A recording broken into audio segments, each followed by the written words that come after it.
السلام علیکم ورحمۃ اللہ وبرکاتہ۔ إن الحمد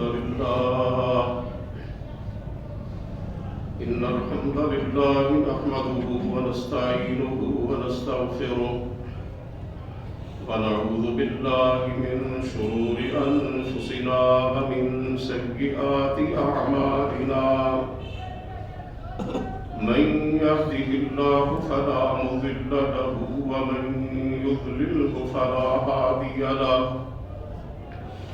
وأشهد أن لا إله إلا الله وحده لا شريك له، وأشهد أن محمدا عبده ورسوله، أما بعد فإن خير الحديث كتاب الله، وخير الهدي هدي محمد صلى الله تعالى عليه وسلم، وشر الأمور محدثاتها، وكل محدثة بدعة، وكل بدعة ضلالة، وكل ضلالة في النار۔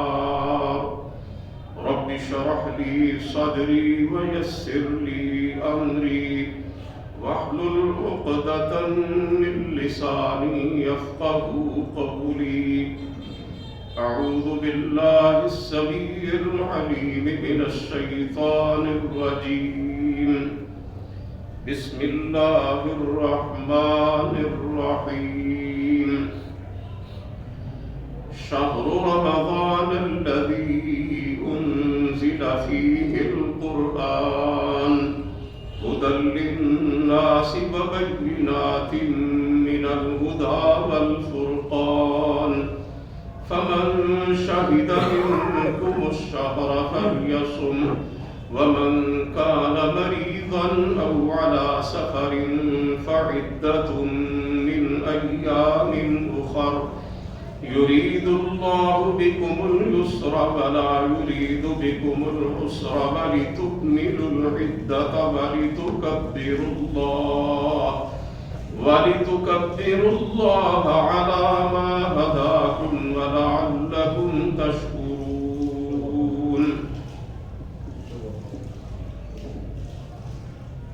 سب تعریفیں اللہ رب العالمین کے لیے ہیں، بے شمار درود و سلام نبی اقدس حضرت محمد الرسول اللہ صلی اللہ علیہ وسلم کی ذات گرامی پر، آپ کی آل طاہرہ اور آپ کے صحابہ کرام پر، اور قیامت تک آپ کی فرما برداری کرنے والے ہر مسلمان پر اللہ کی کرم و رحمتیں ہوں۔ حضرات محترم، رمضان کا مبارک اور مقدس مہینہ ہم سے صرف 3-4 دن کے فاصلے پر ہے، اور اللہ رب العزت کا بے پایہ فضل و کرم ہے کہ ہم اپنی زندگی میں ایک مرتبہ پھر اس ماہ مبارک کو پانے کی سعادت حاصل کر رہے ہیں۔ رمضان مبارک بلا شبہ سید الشہور ہے، یعنی تمام مہینوں کا سردار ہے۔ اللہ رب العزت نے اپنے کلام پاک میں سال کے 12 مہینوں میں سے کسی مہینے کا نام لے کر تذکرہ نہیں کیا، صرف اور صرف رمضان مبارک کا نام پورے قرآن کریم کے اندر آتا ہے۔ جو آیہ مبارکہ ابھی میں نے آپ کے سامنے پڑھی ہے، اس میں بھی اس مہینے کا ذکر موجود ہے۔ اللہ فرماتے ہیں شہر رمضان الذی انزل فیہ القرآن، کہ رمضان وہ مہینہ ہے جس میں قرآن کریم کو اتارا گیا۔ ابھی جو بات میں نے آپ کی خدمت میں عرض کی ہے کہ ہمیں رمضان مبارک کا مہینہ پانے کی سعادت حاصل ہو رہی ہے، تو یہ خاص طور پر اللہ رب العزت کا کرم ہے، اس مالک کا احسان ہے۔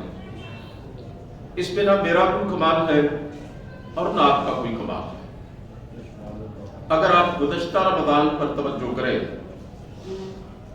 اور پھر اس رمضان پر نظر دوڑائیں یہ جو 1 سال کا عرصہ گزرا ہے اس میں ہمارے کتنے ہی پیارے، کتنے عزیز، کتنے دوست، کتنے ہمارے ساتھ اٹھنے بیٹھنے والے، کتنے ہماری جان پہچان والے لوگ اس دنیا سے جا چکے ہیں۔ اپنی زندگی میں ہمیں جو ایک مرتبہ پھر اس مہینے کی رحمتوں اور برکتوں سے فائدہ اٹھانے کا موقع مل رہا ہے، یہ اللہ تعالیٰ کا کتنا بڑا انعام ہے، پروردگار کی کتنی بڑی نوازش ہے، اس کا اندازہ آپ کو سرکار دو عالم صلی اللہ علیہ وسلم کی اس حدیث پاک سے ہوگا جو ابھی میں آپ کو سنانے کی سعادت حاصل کرنا چاہتا ہوں۔ اس حدیث کے راوی حضرت طلحہ بن عبید اللہ رضی اللہ تعالیٰ عنہ جو کہ جلیل القدر صحابی ہیں اور عشرہ مبشرہ میں سے، وہ بتلاتے ہیں کہ 2 آدمی اکٹھے رسول کریم صلی اللہ علیہ وسلم کی خدمت اقدس میں آئے، انہوں نے اسلام قبول کیا۔ ان میں سے ایک زیادہ محنتی تھا، دین کے معاملے میں زیادہ حریص تھا، تو کچھ ہی عرصے کے بعد وہ میدان جہاد میں جام شہادت نوش کر گیا، اور جو دوسرا تھا وہ اس کے 1 سال بعد تک زندہ رہا، اور 1 سال کے بعد طبعی موت سے ہمکنار ہوا۔ وہ خواب میں دیکھتے ہیں کہ وہ جنت کے دروازے پر کھڑے ہیں، جنت کے اندر سے ایک فرشتہ آتا ہے اور جو 1 سال بعد طبعی موت سے فوت ہوا تھا اسے لے کر جنت کے اندر چلا جاتا ہے۔ پھر وہ فرشتہ دوبارہ آتا ہے اور جو شہید ہوا تھا اس کو لے کر جنت میں داخل ہو جاتا ہے۔ پھر وہ کہتے ہیں، فرشتہ میرے پاس آتا ہے اور کہتا ہے کہ بھئی ابھی تمہاری باری نہیں آئی۔ انہوں نے صبح یہ خواب صحابہ کرام کو سنایا تو صحابہ بھی بڑے حیران ہوئے کہ شہید کا تو مرتبہ اور مقام بہت اونچا ہوتا ہے، بات سمجھ میں نہیں آتی، اور خواب بھی اتنے عظیم المرتبت صحابی رسول کا ہے۔ تو چلو رسول کریم صلی اللہ علیہ وسلم کے پاس چلتے ہیں اور اس خواب کی تعبیر پوچھتے ہیں اور اپنے سوال کا جواب لیتے ہیں کہ شہید جنت میں بعد میں کیوں گیا، اور جو 1 سال بعد فوت ہوا وہ پہلے کیوں چلا گیا۔ صحابہ نے جا کر سارا ماجرا رسول کریم صلی اللہ علیہ وسلم کی خدمت اقدس میں پیش کیا۔ آپ صلی اللہ علیہ وسلم نے صحابہ سے پوچھا کہ کیا جو شخص شہید ہونے والے کے 1 سال بعد دنیا سے رخصت ہوا اس نے اپنی زندگی میں 1 مرتبہ رمضان کا مہینہ اس سے زیادہ نہیں پایا؟ صحابہ نے عرض کی، اللہ کے رسول ایسا تو ہے۔ پھر آپ صلی اللہ علیہ وسلم نے پوچھا کہ کیا 1 سال بعد فوت ہونے والے نے اتنی اور اتنی نمازیں زیادہ نہیں پڑھی، اتنے اور اتنے سجدے اس سے زیادہ نہیں کیے؟ تو صحابہ نے عرض کیا، بالکل اللہ کے رسول ایسا ہی ہے۔ تو آپ صلی اللہ علیہ وسلم نے فرمایا، اسی وجہ سے دونوں کے درمیان جنت میں اتنا فاصلہ ہے جتنا زمین سے آسمان کے درمیان ہے، بلکہ اس سے بھی زیادہ۔ اس سے آپ اندازہ کر سکتے ہیں اور بخوبی اس نتیجے پر پہنچ سکتے ہیں کہ اللہ رب العزت کی توفیق ارزا سے اور پروردگار عالم کے کرم اور مہربانی سے مجھے اور آپ کو اپنی زندگی میں 1 مرتبہ پھر اس مہینے کو دیکھنے اور پانے کی سعادت حاصل ہو رہی ہے۔ یہ اللہ رب العزت کا بہت بڑا احسان ہے، یہ اس رب کی خاص رحمت ہے، نہ اس میں میرا کوئی کمال ہے نہ آپ کا کوئی کمال ہے۔ سرکار دو عالم صلی اللہ علیہ وسلم نے اس شخص کو بڑا بدبخت قرار دیا ہے کہ جس کی زندگی میں یہ مہینہ آتا ہے اور وہ اس کی رحمتوں اور برکتوں سے فیض یاب نہیں ہوتا۔ رسول کریم صلی اللہ علیہ وسلم نے ارشاد فرمایا، راغب انف رجل من ذکرت عنده ولم يصلی علیہ، وہ شخص ہلاک ہو جائے، اس کی ناک خاک آلود ہو جائے، اس کا ستیہ ناش ہو جائے، پنجابی میں جسے کہتے ہیں، اس کا نقصان ہو جائے، اور وہ شخص ناکام اور نامراد ہو جائے، جس کے سامنے میرا نام نامی اس پہ گرامی لیا جائے اور وہ مجھ پہ درود نہ پڑے۔ پھر آپ صلی اللہ علیہ وسلم نے فرمایا راغب انف رجل من ادرک رمضان فانسلخ ولم یغفر له، وہ شخص بھی تباہ ہو جائے، برباد ہو جائے، ذلیل و رسوا ہو جائے جو اس مہینے کو اپنی زندگی میں پاتا ہے، یہ سارا مہینہ گزر جاتا ہے اور وہ شخص اللہ رب العزت سے اس مہینے کو پانے کے باوجود اپنے گناہوں کی معافی لینے میں کامیاب نہیں ہوتا۔ اسی طرح حدیث پاک کے یہ بھی الفاظ ہیں فَإِنَّ الشَّقِيَّ مَنْ حُرِمَ فِيهِ رَحْمَةَ اللَّهِ عَزَّ وَجَلَّ، وہ شخص بدقسمت ہے، شقی ہے، اس کا نصیبہ سو گیا ہے، اس کی قسمت ماری گئی ہے کہ جو اس مہینے کو اپنی زندگی میں پاتا ہے اور پھر بھی اللہ کی رحمت سے محروم رہتا ہے۔ آج آپ اپنے گرد و پیش میں دیکھیں گے بے شمار لوگ ایسے ہیں، مسلمانوں کی قابل ذکر تعداد ایسی ہے کہ جو رمضان المبارک کے روزے نہیں رکھتی، رمضان آتا ہے اور ان کے خیالات کے اندر کوئی ہلچل نہیں بچتی، ان کی سرگرمیوں میں کوئی تبدیلی نہیں آتی، اور ان کے شب و روز کے معمولات کو دیکھ کر ایسے لگتا ہے کہ جیسے ان کے لیے تو رمضان کا مہینہ آیا ہی نہیں۔ یہ کوئی 25 30 40 50 سال پہلے جب یہ ماہ مبارک آتا تھا تو آپ کو پتا ہے اس کی کیا رونقیں ہوتی تھی، دلوں میں کیسے خوشیاں کروٹیں لیتی تھی، کیسے اہل ایمان کی روحیں سرسبز و شاداب ہوتی تھی، کس طرح اس مہینے کے آنے سے پہلے ہی مسلمان اپنے باطن میں ایک عجیب سی مسرت محسوس کرتے تھے۔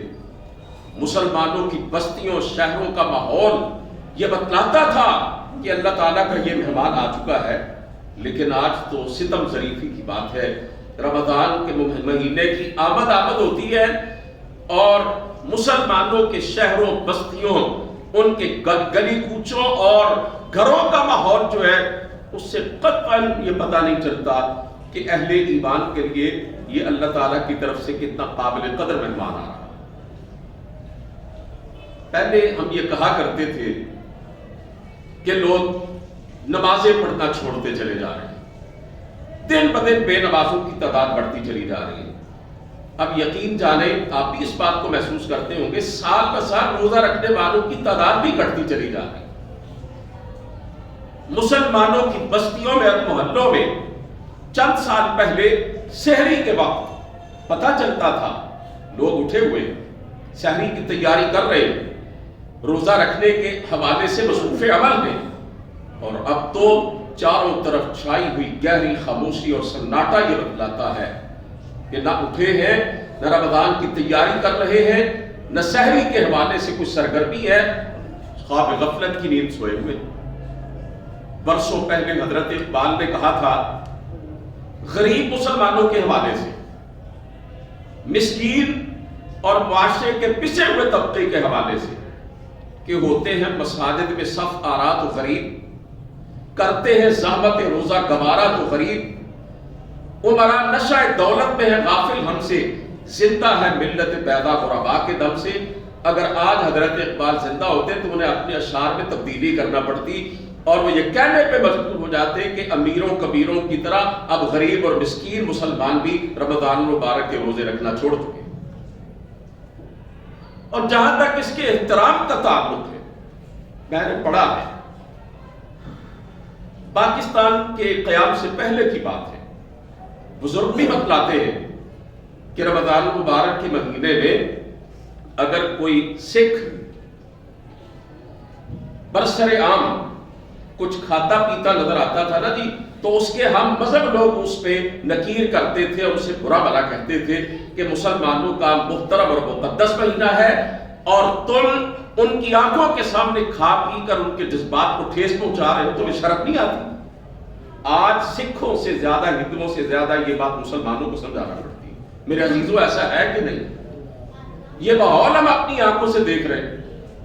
ہوٹل کھلے رہتے ہیں، دکانیں کھلی رہتی ہیں، کھانے پینے کے سٹال کھلے رہتے ہیں، اور روزہ خوروں کو اتنی بھی حیا نہیں آتی کہ انہوں نے اگر حالت رمضان میں کھانا پینا ہے، اللہ رب العزت سے وہ چھپ نہیں سکتے، کم از کم لوگوں سے ہی کچھ شرم کر لیں، وہ چھپ کے کھا پی لیں. سرکار دو عالم صلی اللہ علیہ وسلم اس مہینے کی آمد سے پہلے صحابہ کرام کو اس سے آگاہ فرماتے، اس کی تیاری پر آمادہ فرماتے. آپ صحابہ کرام کو ایک انداز سے اس کی مبارکباد دیتے. حدیث پاک میں آتا ہے آپ یوں اعلان کیا کرتے تھے اتاکم رمضان، اور میرے ساتھیوں رمضان کا مہینہ بس آنے ہی والا ہے. شہر مبارک، یہ بڑا برکت والا مہینہ ہے. تفتح فیہ ابواب السماء، اس میں آسمانوں کے دروازے کھول دیے جاتے ہیں. وتغلق فیہ ابواب الجحیم، اس میں جہنم کے دروازے بند کر دیے جاتے ہیں. وتغل فیہ مردۃ الشیاطین، اس میں سرکش شیطانوں کو جکڑ دیا جاتا ہے، قید کر دیا جاتا ہے، پابند سلاسل کر دیا جاتا ہے. فیہ لیلۃ خیر من الف شہر، اس میں ایک رات ایسی آتی ہے جو اپنی عبادت اور اس کے اجر و ثواب کے لحاظ سے 84 سال کی عبادت سے بھی زیادہ بہتر ہے. حدیث پاک کا آخری ٹکڑا ہے من غرب خیرہ فقد غرب الخیر کلہ. آپ بتلاتے جو اس رات کی، اس لیلۃ القدر کی عبادت سے اور اس کے اجر و ثواب سے محروم رہا، گویا وہ ساری کی ساری خیر اور بھلائی سے محروم رہا. یہ حدیث پاک جو بھی میں نے آپ کے سامنے پڑھی ہے، آپ نے سننے کی سعادت حاصل کی ہے. کیا اس کو سمجھنے کے بعد وہ مسلمان جس کے دل میں رائی کے دانے کے برابر بھی ایمان موجود ہے، کیا وہ رمضان مبارک کے احترام اور اس کے تقاضوں سے غافل رہ سکتا ہے؟ سچی بات عرض کرنا چاہتا ہوں، جس کے دل میں ایمان کی شمع موجود ہے، ایمان کا نور موجود ہے، ایمان کی روشنی موجود ہے، وہ اس مہینے کی آمد سے سرشار ہوتا ہے، خوش ہوتا ہے، اور یہ دعا کرتا ہے اللہم بلغنی رمضان، یا اللہ مجھے رمضان کے مہینے تک پہنچا دینا. اللہ میری زندگی اتنی ضرور کرنا کہ یہ مہینہ جو آ رہا ہے میں اس کی رحمت اور برکتوں سے فیض یاب ہو جاؤں. ہمارے اسلاف، ہمارے بزرگ ائمہ محدثین یہ دعا کیا کرتے تھے 6 مہینے تک رمضان کی آمد سے پہلے، اللہم بلغنا رمضان، یا اللہ ہمیں رمضان کا مہینہ پانے کی سعادت عطا کرنا. اور جب یہ مہینہ گزر جاتا وہ اس ماہ مقدس کے اندر عبادت کرتے، ریاضت کرتے، محنت کرتے، نیکیوں کا سرمایہ اکٹھا کرتے، پھر 6 مہینے تک وہ اللہ کی بارگاہ میں یہ دعا کرتے رہتے تھے کہ یا اللہ اس مہینے میں کی جانے والی ہماری عبادات کو اور ہماری نیکیوں کو اپنی بارگاہ میں شرف قبولیت عطا کرنا. ہمارے سلف صالحین کے نزدیک یہ مہینہ کتنی قیمتی شے تھا، اس کا اندازہ آپ اسی واقعہ سے لگا دیجیے. تو رسول کریم صلی اللہ علیہ وسلم نے اس مہینے کے اندر اللہ رب العزت کی طرف سے جو خصوصی انتظامات کیے جاتے ہیں ان کا تذکرہ فرمایا. ایک تو آپ نے یہ سنا نا ابھی آسمانوں کے دروازے کھول دیے جاتے ہیں. اس کا مطلب کیا ہے؟ ہمارے پاس جو کچھ بھی آتا ہے وہ اللہ رب العزت کی طرف سے آسمانوں سے آتا. روزی آسمانوں سے، عزت آسمانوں سے، فلاح و کامیابی آسمانوں سے، دنیا اور آخرت کی بھلائیاں آسمانوں سے. آسمانوں کے دروازے کھول دیے جاتے ہیں، یعنی اللہ کی طرف سے اپنے بندوں پر خصوصی مہربانی اور رحمت کا ایک پہلو رکھا جاتا ہے. اسی طرح ایک حدیث پاک کے اندر یہ بھی الفاظ ہے فتحت فیہ ابواب الرحمہ، اس میں رحمت کے دروازے کھول دیے جاتے ہیں. یعنی اللہ رب العزت آسمانوں کے دروازے کھول کر، اپنی رحمت کے دروازے کھول کر، جنت کے دروازے کھول کر اپنے بندوں کو یہ پیغام دیتے ہیں کہ میرے بندو میں نے سارے انتظامات کر دیے تمہیں اپنی رحمت سے نوازنے کے، تمہیں جنت میں داخل کرنے کے، تمہیں جہنم سے بچانے کے. اب میری بارگاہ سے کوئی کمی نہیں ہے. اس مہینے کے بعد بھی اگر تم مجھ سے اپنے گناہوں کو معاف نہ کروا سکو، اپنے آپ کو جنت کا حقدار نہ بنا سکو اور اپنے آپ کو جہنم سے نہ بچا سکو، تو پھر سراسر تمہاری اپنی طرف سے یہ کمی اور کوتاہی ہوگی، یہ سراسر تمہارا اپنا قصور ہوگا، میری طرف سے کوئی کمی نہیں ہے۔ حدیث پاک میں آتا ہے یستجیب فیہ الدعاء، اللہ تعالیٰ اس مہینے میں دعاؤں کو قبول فرماتے ہیں۔ آپ رمضان المبارک کے حوالے سے، روزوں کے حوالے سے جو قرآن کریم کے اندر آیات موجود ہے نا جی، انہی میں سے ایک آیت میں نے خطبے کی ابتدا میں آپ کے سامنے پڑھی ہے، سورہ بقرہ کی۔ اس سے پہلے بھی روزوں کا تذکرہ، اس آیت کے اندر بھی روزوں کا تذکرہ، اور اس آیت کے بعد بھی روزوں کے مسائل کا تذکرہ ہے اور اعتکاف کا تذکرہ، اور درمیان میں ایک چھوٹی سی آیت ہے۔ ان آیات کے بالکل درمیان میں ایک چھوٹی سی آیت ہے دعا کے بارے میں۔ اللہ فرماتے ہیں وَإِذَا سَأَلَكَ عِبَادِي أَنِّي فَإِنِّي قَرِيبٌ، اے میرے حبیب، میرے بندے تجھ سے میرے متعلق پوچھتے کہ ہمیں بتلائیے اللہ کہاں ہے، اگر دور ہے تو ذرا زور سے اس کو پکارے، قریب ہے تو آہستہ پکارے۔ اللہ تعالیٰ نے فرمایا میرے نبی ان کو بتلاؤ میں تمہاری شاہرگ سے بھی زیادہ تمہارے قریب، اجیب دعوت الداعی اذا دعان، میں جب بھی کوئی پکارنے والا پکارتا ہے اس کی پکار کو سنتا ہی نہیں، قبول بھی کرتا۔ فَلْيَسْتَجِيبُوا لِي، لوگوں کو چاہیے کہ میرے احکامات پر عمل تو کر کے دیکھیں، ذرا میرے بن کے تو دیکھیں، میری طرف آ کر تو دیکھیں، آزما کر دیکھ لیں کہ جب بھی مجھے پکاریں گے میں ان کی پکار کو نہ صرف سنوں گا بلکہ شرف قبولیت عطا کروں گا۔ رمضان المبارک اور روزوں کے فضائل، مسائل اور احکام کے آیات کے اندر اللہ تعالیٰ نے دعا کی آیات رکھ کے یہ بتلا دیا کہ اے میرے بندو اس مہینے میں تمہاری دعاؤں کو خاص طور پر توجہ سے سنتا ہوں، اپنی رحمت سے تمہاری طرف متوجہ ہوتا ہوں اور تمہاری دعاؤں کو شرف قبولیت عطا کرتا ہوں۔ دیکھیں نا آپ صلی اللہ علیہ وسلم نے تو گارنٹی دے دی، ثلاثۃ لا ترد دعوتهم، تین آدمیوں کی دعا تو اللہ رد کرتا ہی نہیں، ان میں سے ایک الصائم حتی یفطر، ایک مسلمان روزہ دار جب افطاری کا وقت آتا ہے اپنے رب سے جو دعا کرتا ہے، وہ روزہ دار مسلمان اس وقت اللہ کو اتنا پیارا لگتا ہے، اللہ فرماتے ہیں میرے بندے تم مانگتا چلا جا میں تجھے دیتا چلا جاتا ہوں۔ یہ مہینہ ایک مہینہ کیا ہے، یہ تو اللہ کی رحمت کی لوٹ سیل ہے۔ یہ مہینہ کیا ہے، یہ تو اللہ کی بخشش اور مغفرت کا سیزن ہے۔ یہ مہینہ کیا ہے، یہ تو اللہ رب العزت کی جنت کے سرٹیفکیٹ دینے کا موسم ہے۔ یہ ایک مہینہ کیا ہے، یہ تو اہل ایمان کے لیے اپنی روحوں کو اور اپنے دلوں کو پروردگار کے ذکر اور یاد سے، رب کی بندگی اور اطاعت سے معمور کرنے کا مہینہ ہے۔ اس مہینے کا استقبال کرنا ہے اور اس کی تیاری کرنی ہے اور کما حقہ اس کا احترام کرنے کا اللہ رب العزت سے وعدہ کرنا ہے۔ عزیزان محترم، جب ہمارے گھر میں کسی مہمان کی آمد ہوتی ہے، کوئی قابل قدر مہمان، کوئی ہمارا بڑا پیارا مہمان آ رہا، ہم اس کے آنے سے پہلے ہی اپنے گھر کے اندر کچھ تبدیلیاں کرتے، اس کے قیام و طعام کا بندوبست کرتے، اس کے لیے کمرہ مخصوص کر دیتے، اس کے لیے نئی چارپائی، نئے بستر کا انتظام کرتے ہیں۔ ہم یہاں تک احتیاط کرتے ہیں کہ ہمارے مہمان نے کب سونا ہے ہم اس سے پہلے نہ سوئیں اور کب اٹھنا ہے ہم اس کے بعد نہ اٹھیں۔ ہمارا مہمان تنہائی محسوس نہ کرے، ہمارے گھر میں آ کے اجنبیت محسوس نہ کرے۔ غرض کے کوئی قابل قدر، کوئی محترم مہمان آ رہا ہو، ہم اس کے استقبال میں کوئی کسر اٹھا نہیں رکھتے۔ اللہ کی قسم اٹھا کے کہتا ہوں، مہمان جو رمضان کی صورت میں ہمارے پاس آنے والا ہے، بس 3-4 دن کے فاصلے پر ہے، وہ ہمارے گھروں میں اور ہمارے دلوں کے اندر آنے والا ہے۔ اس سے بڑا قابل قدر، محترم اور مقدس مہمان اور کون سا ہو سکتا ہے؟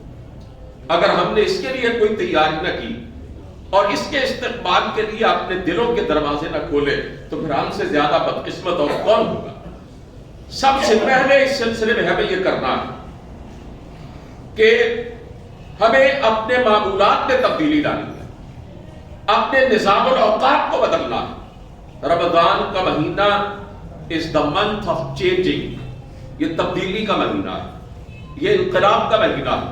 ہمیں اپنے فکر و نظر کے ساتھ ساتھ اپنے عمل اور کردار کو بھی بدلنا ہوگا.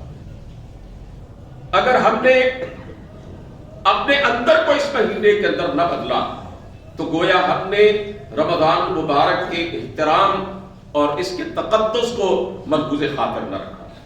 میرے عزیزوں، ہمیں اپنی سرگرمیوں کو بدلنا ہوگا. رمضان سے پہلے جو ہمارے شب و روز کے معمولات تھے ہمیں ان کو تبدیل کر کے روٹین سے ہٹنا ہوگا.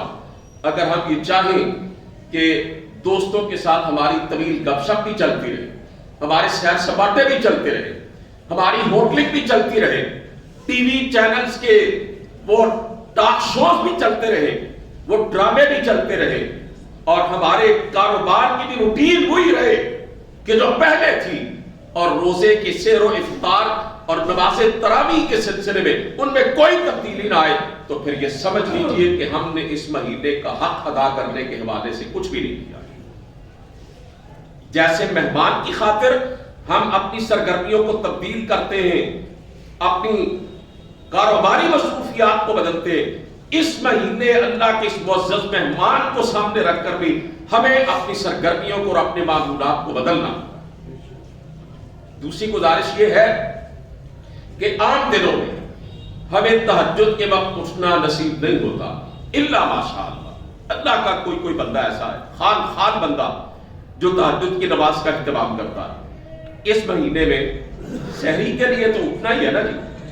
تو اگر ہم اذان فجر سے 15-20 منٹ پہلے اٹھ جاتے ہیں تو 40-45 منٹ پہلے اٹھ جائیں، وضو کر کے 2 رکعت نماز پڑھ لیں، اللہ رب العزت سے گڑ گڑا کر کوئی دعا کر لیں، اپنے لیے، اپنے بیوی بچوں کے لیے، اپنے بہن بھائیوں کے لیے، اپنے ملک کے لیے، پوری دنیا کے مسلمانوں کے لیے. رب سے جو مانگنا ہے اس وقت میں مانگا جائے، اللہ عطا کر دیتے ہیں. وہ وقت سحری کا وقت ہوتا ہے، روزہ رکھنے کا وقت ہوتا ہے، جب مالک ارض و سما آسمان دنیا پر تشریف لاتے اور بندوں کو مخاطب کر کے کہتے ہیں حل من مستغفر، حل من مسترزق، حل من مستشفی.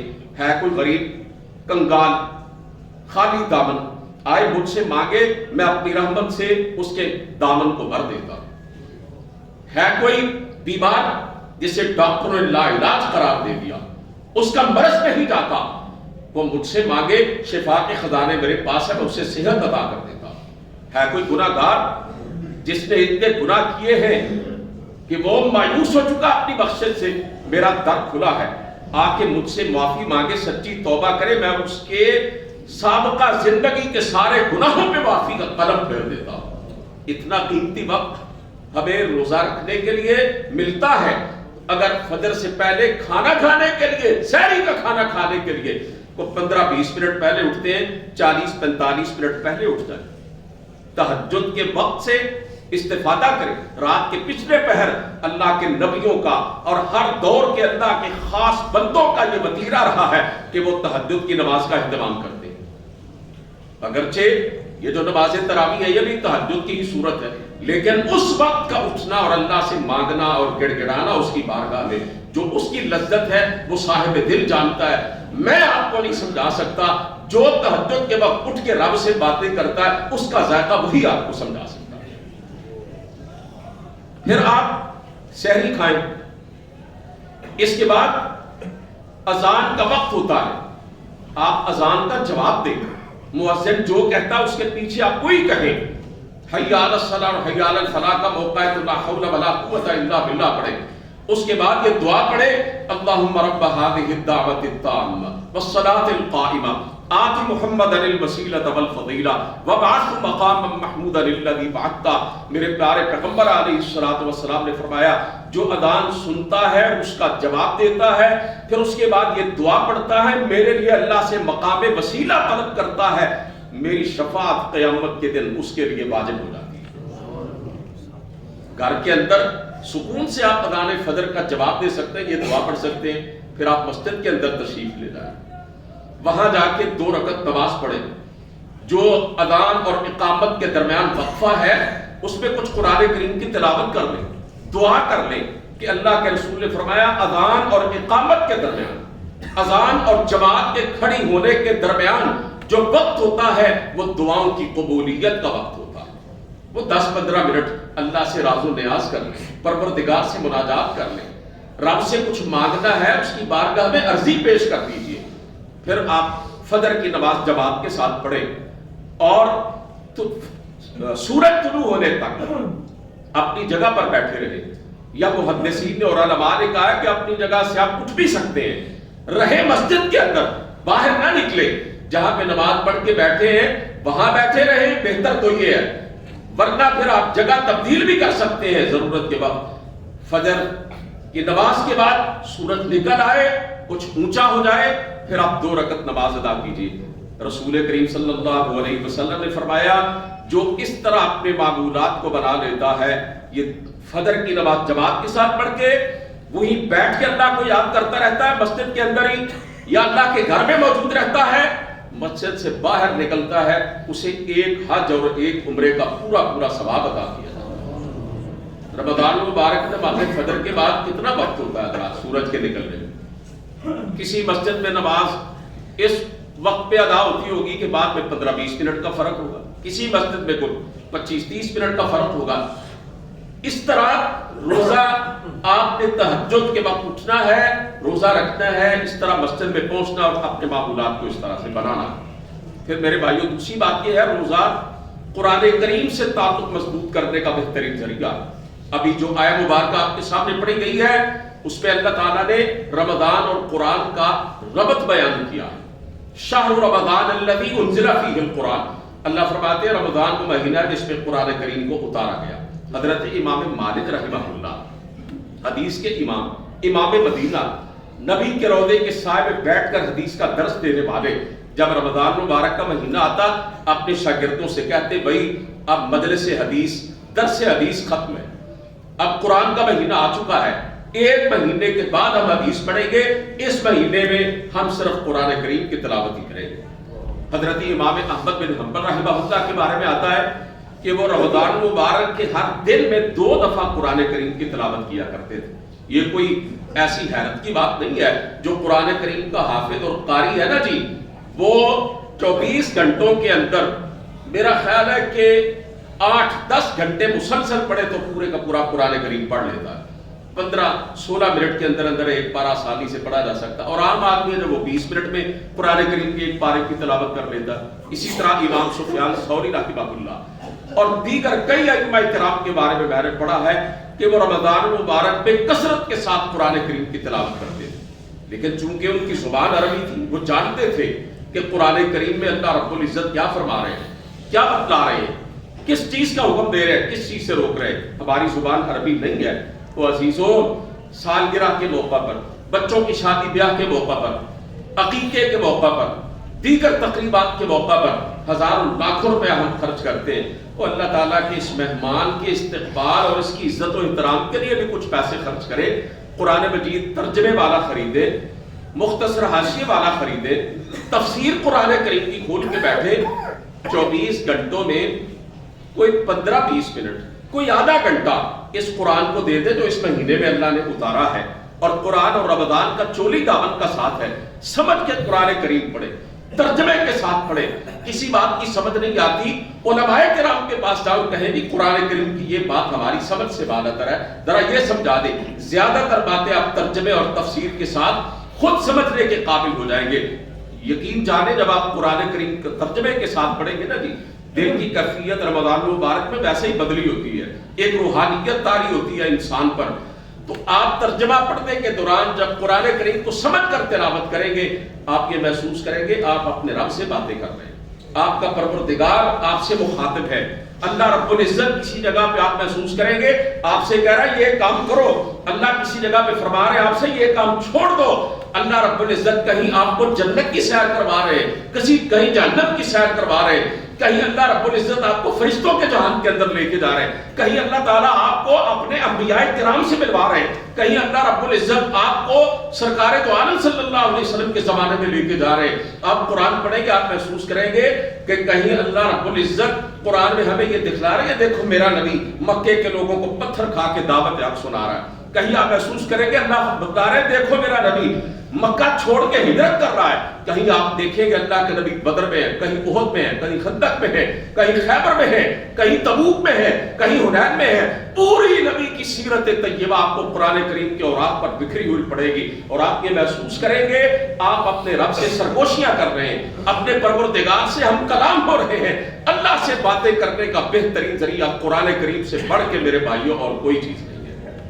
اسی طرح یہ بات بھی عرض کرنا چاہتا ہوں کہ آپ رمضان المبارک کو طرح طرح کی مرغن اور چسکے دار چیزیں کھانے کا مہینہ مت سمجھیے گا. بعض میرے بھائی یہ سمجھتے ہیں کہ رمضان میں پہلے کھانا پھر کمانا اور پھر اس مہینے کے اندر کوئی نیکی کمانا, یہ اس کی ترتیب ہے. ایسا نہیں ہے. رمضان 3 چیزوں کا نام ہے, قلت الکلام, قلت الطعام اور قلت المنام. کم سونے کا, کم کھانے کا اور کم بولنے کا مہینہ ہے. جو بندہ ان تینوں چیزوں کو اپنی زندگی میں رمضان کے مہینے میں لاگو نہیں کرتا اسے رمضان کی برکتوں اور رحمتوں سے مستفید ہونے کا موقع بہت کم ملتا ہے. اس لیے اپنی خواتین کو, اپنی بیٹیوں کو میں آپ سے یہ درخواست کرتا ہوں, اپنی شریک حیات کو بھی اس مہینے میں پورا وقت دیجئے کہ وہ نمازیں پڑھ سکے, وہ روزے رکھ سکے, وہ قرآن کریم کی تلاوت کر سکے, گھر میں اللہ کے ذکر و اذکار کا اہتمام کر سکے. بعض میرے بھائی ایسا کرتے ہیں گھر سے نکلتے وقت لمبی چٹ دے کے دیتے ہیں اپنی بیوی کو, یہ بنانا ہے, آج افطاری میں یہ ڈش تیار کرنی ہے, آج وہ ڈش تیار کرنی ہے. وہ بیچاری سحری کے وقت بھی اور افطاری کے وقت بھی کچن میں گھسی رہتی ہے کہ صاحب بہادر کی طرف سے ذرہ برابر بھی کوئی ایسا ویسا یعنی ان کے حکم سے ہٹ کے ہو گیا تو مجھے ڈانٹ پڑے گی. نہ میرے عزیزو, یہ طریقہ ٹھیک نہیں ہے. سادہ کھانا کھائیں, سادہ انداز میں سحری اور افطاری کا اہتمام کریں. روزہ مزے اڑانے کا مہینہ نہیں ہے, روزہ ٹیسٹ بدلنے کا مہینہ نہیں ہے, روزہ وسعت خوری کا اور اپنے پیٹ کو زیادہ سے زیادہ بھرنے کا مہینہ نہیں ہے. جو بندہ سحری کے وقت اتنا کھا لے کہ شام تک اس کو الٹی ڈکاریں آتی رہے اور افطاری تک کچھ کھانے کو جینا چاہے, اس نے روزے سے کیا سبق حاصل کیا, اس نے روزہ کیا رکھا. اور جو افطاری کے وقت پھر اتنا کھائے اور اتنا پیے کہ نماز عشاء جماعت سے نہ پڑھ سکے, نماز تراویح کا اہتمام نہ کر سکے, اس نے روزے سے کیا سبق حاصل کیا. رسول کریم صلی اللہ علیہ وسلم نے نماز تراویح کے بارے میں, قیام اللیل کے بارے میں ارشاد فرمایا. بعض میرے بھائی کہتے ہیں نا جی ایک کیڑا کوئی فرض ہے, پڑھنے ٹھیک ہے, نہ پڑھی تابی ٹھیک ہے. میں کہتا ہوں بات آپ کی درست ہے, لیکن آپ فرض اور سنت یا واجب کے جھگڑے سے باہر نکلے. ذرا نماز تراویح کے قیام کو اور اس کے ثواب کو اور اس اجر کو دیکھیں. سرکار دو عالم صلی اللہ علیہ وسلم نے 3 پیکج دیے ہیں اس مہینے میں اپنی امت کو. جیسے بڑی بڑی کمپنیاں سال میں موقع موقع اپنے کسٹمرز کی سہولت کے لیے اور اپنی طرف ان کو راغب کرنے کے لیے سیل لگاتی ہیں, مختلف پیکجز دیتی ہیں, پرکشش قسم کی مراعات کا اعلان کرتی ہیں. رمضان کا یہ مہینہ اللہ کے رسول نے 3-in-1 پیکج دیا اس مہینے کے اندر اپنی امت کو. آپ نے فرمایا من صام رمضان ایمانا واحتسابا غفر له ما تقدم من ذنبه. اس مہینے کے جو روزے رکھے ایمان کے ساتھ اور اللہ سے اجر و ثواب حاصل کرنے کے لیے, فرمایا میں اللہ کا نبی اعلان کرتا ہوں اس کی پچھلی زندگی کے سارے گناہ معاف کر دیے جاتے ہیں. پھر آپ نے فرمایا من قام رمضان ایمانا واحتسابا غفر له ما تقدم من ذنبه. جو اس مہینے کے اندر راتوں کو قیام کر لیتا ہے, نماز تراویح پڑھ لیتا ہے ایمان کے ساتھ اللہ سے ثواب لینے کے لیے, اللہ اس کی بھی پچھلی زندگی کے سارے گناہوں کو معاف کر دیتے ہیں. فرمایا من قام لیلۃ القدر ایمانا واحتسابا غفر له ما تقدم من ذنبه. جو اس مہینے کی ایک رات لیلۃ القدر میں قیام کرتا ہے اور اللہ کی عبادت کرتا ہے, اللہ اس کی بھی پچھلی زندگی کے سارے گناہوں پہ معافی کا قلم پھیر دیتے ہیں. حضرات محترم کتنا پرکشش پیکج ہے. میں کہتا ہوں اس سے زیادہ عظیم پیکج اور بخشش اور مغفرت اور دنیا جہان کی کامیابی کا اس سے بہتر نسخہ اور کون سا ہو سکتا ہے. بعض میرے محترم بھائی کہتے ہیں ہم تہجد کی نماز پڑھیں گے, پچھلے پہر اٹھ کر پڑھیں گے, ہم مسجد پہ جا کے نماز تراویح نہیں پڑھیں گے. بھائیو میں نے عرض کیا کہ نماز تراویح اگر کوئی بندہ پڑھ لے اسے الگ سے تہجد پڑھنے کی ضرورت نہیں ہوتی ہے, لیکن رسول کریم صلی اللہ علیہ وسلم کا یہ فرمان بھی ذرا سماعت فرما لے. آپ نے فرمایا من قام مع الامام حتی ینصرف کتب لہ قیام لیلۃ، جو امام کے ساتھ قیام کرتا ہے 1 گھنٹہ، آدھا گھنٹہ، پون گھنٹہ، میرے نبی نے فرمایا جو امام کے ساتھ قیام کرتا ہے حتیٰ کہ امام فارغ ہو جاتا ہے، اللہ اس کے لیے پوری رات کے قیام کا اجر و ثواب لکھ دیتے ہیں۔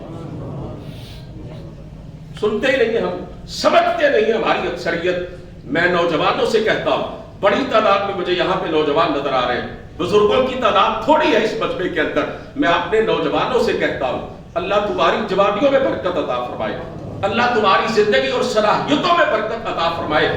اس رمضان کے مہینے کو پانے کی تمہیں سعادت مل رہی ہے، پچھلے رمضان تک چلے جاؤ، 1 سال کے عرصے میں تم جیسے کئی گبرو اور کڑیل جوان آنے واحد کے اندر مٹی کے اندر مل چکے، اور اگلے سال جب یہ رمضان کا مہینہ آئے گا، نہ تمہارے ماں باپ کے پاس ضمانت ہے، نہ تمہارے دوستوں کے پاس ضمانت ہے، نہ تمہارے اپنے پاس کوئی ضمانت ہے کہ تم اس دنیا میں زندہ رہو گے یا نہیں رہو گے۔ اللہ نے موقع دیا ہے، اور نوجوانوں صحبتیں چھوڑ دو، مجلسیں چھوڑ دو، ہوٹلوں پہ بیٹھنا چھوڑ دو، آوارہ گردی چھوڑ دو، یہ ٹی وی کے پروگرام چھوڑ دو، یہ فیس بک کو بند کر دو، یہ سوشل میڈیا کا استعمال 1 مہینے کے لیے ترک کر دو، ذرائع ابلاغ کو طلاق دے دو، اس میں اپنے رب سے جڑ جاؤ، قرآن سے جڑ جاؤ، رمضان کا احترام کرو۔